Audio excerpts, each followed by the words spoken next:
At age 19 in 2007, I was given this incredible opportunity to embark upon the greatest adventure of my life that actually shaped who I am today. And I went to Tanzania, Africa for 3 weeks, and I saw the Lord do things I've never seen him do, and he just began to minister and change my heart.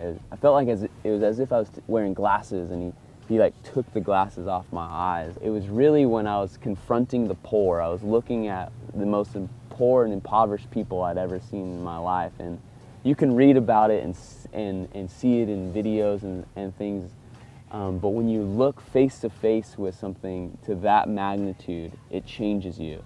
And I was forever changed as I visited hut to hut through village, or as I spoke in front of 2,000 people, calling upon people to receive the message of the gospel. And people became to shift through the crowd and come forward. As we laid our hands on the sick and they recovered, as we prayed over people, and really as the African people demonstrated the God that they knew and passionately followed, that changed my heart. And I remember one of the missionaries there saying, "Go back to America. Go back and live radically for God." So I came back to America determined to live that out, that challenge. Go back to America and live radically for God. And we began this prayer night that really came from Africa, because Africans pray all night long, once a week.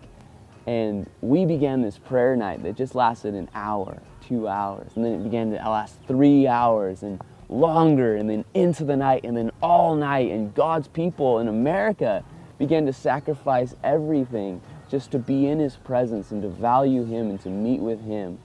And I began to see the hearts and the lives of not only my immediate friends and close family, but also the city and churches in the city, and young people especially began to respond to this message that if we value the Lord passionately and hunger after his Spirit and just wait on him in prayer, that he'll meet us and he'll begin a revival in America. And so Africa served as a launching pad for ministry, to minister the love of God to people.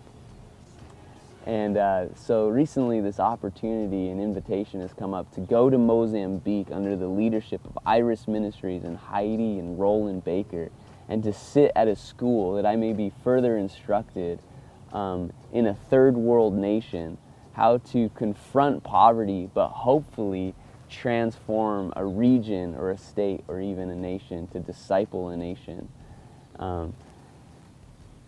I'm going there with the hopes to continually be radically changed by this man Jesus that I've come to love. I hope that you would join me on my journey through prayer, through financial support, and through just being blessed by what God is doing in Africa, what Africa has done in me, and what I get to do then in this country, in this world, in this reality, to release the love of God to humanity all over the world.